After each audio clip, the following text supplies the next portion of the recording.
Hello, welcome to Postcolonial Space. I'm Masood Raja, and what follows is an excerpted clip from one of my longer webinars. So what I've decided is that sometimes when people ask really interesting questions, I will pull out that particular part of a webinar and make it available to you as a short clip so that if you don't have time to watch a 1-hour webinar, you can at least watch and listen to the brief exchanges that I usually have with people who attend my webinars. So here is one such clip from a recent webinar.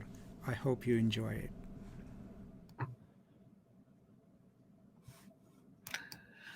Okay, Fayaz, sir, how can writers from ex-colonies represent their cultural sensibility by writing in colonizers' language? Is the usage of local words not insufficient? That's a huge debate.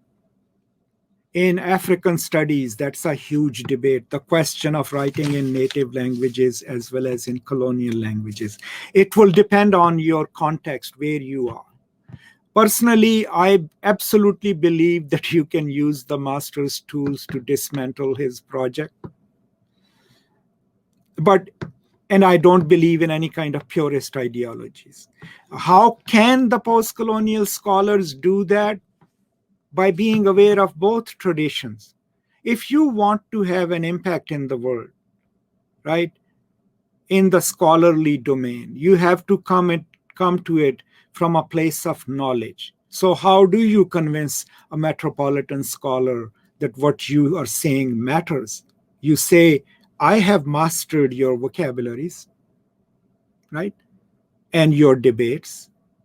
And now I have these 5 other languages that I can speak and read and write. And I'm going to draw from that tradition, use your language as a vehicle, and argue my point. So what are you mobilizing there then? The most formidable body of knowledge. You can draw from Persian, you can draw from Arabic, you can draw from Hindi, Punjabi. Do you think there are scholars enough in the West who can mount a response to that? You see how kind I come across to you. I am this person, but there are so many scholars whom I know who find me intimidating. Why do they find me intimidating? Because I can mobilize knowledge from 3 or 4 different traditions.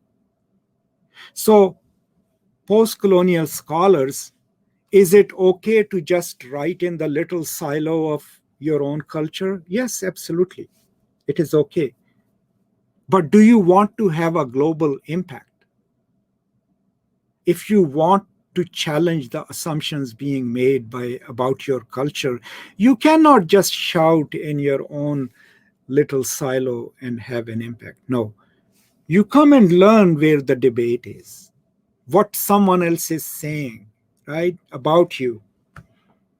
And then you write a response with your knowledge of your own culture. So think of it this way. In 2005, there were these articles coming out by right-wing American scholars on jihad and the jihadist movements. So I decided these people are like, I read books. Someone actually sent me a book by Michael Palmer to review. And there was a chapter titled, And Slay the Idolaters, right? Now, I imagined me as a typical American reader who is curious to read but may not be aware of the Quranic scholarship or Muslim jurisprudence and all, reading that, and it's like, man, their book tells them to kill Christians and Jews, right? That's the argument that Michael Palmer was making, that the Quran tells people to kill, right? So what could have I done? I could have gone and written a review in Urdu and published in Nawai Waqt, where I was like, I'm incensed with this, and let's go after Michael Palmer and all. What difference would have it made in the world, right? My people already know that in Pakistan, that there are scholars who just go after Islam and the Islamic world. But instead, I took my knowledge of the Quran, my reading of jihad. I wrote a 25-page article, right, in English, where I refute their claims. I explain what jihad is, how does it read within the context of the Quran, how is Surah At-Tawbah situated in the Quran, which was slightly didactic because it taught people its exact location, what we call in Urdu its Shan-e-Nuzul. I published that paper, right? To write that paper, I had to have a complex subjectivity. I had to be aware of the debates in English language about one concept in Islam. I had to know my Arabic, my Urdu, my Farsi to go and extract resources about it. And I had to know a subtle understanding of language, three languages, to mobilize my response. Now, which one do you think has more impact? Me writing in Urdu and publishing it in a newspaper in Pakistan, or me reading these texts in English, writing not an apologetics, right? But an erudite response, a research response, and making it available to a global audience who is doing, and I'm not taking credit for any great grand gestures. What I'm saying is, who is doing more important cross cultural work? So if you keep that in mind, it becomes immaterial whether you're using the colonizer's language or not, because you're mobilizing it to a certain larger purpose, right? And if you're doing that, then that is better than just saying, I'm going to dismiss French and Spanish because these are colonizers' languages, right? If that is the case, the Africans, as Chinwe says, totally should jettison Arabic from their culture and go back to their own native languages, right?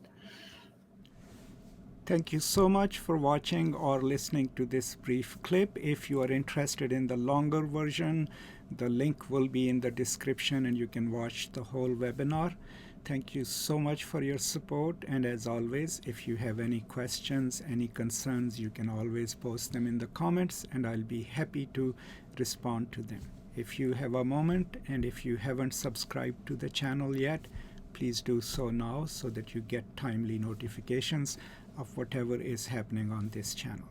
Thank you for your support. Stay safe, and as always, from me to you, peace and love.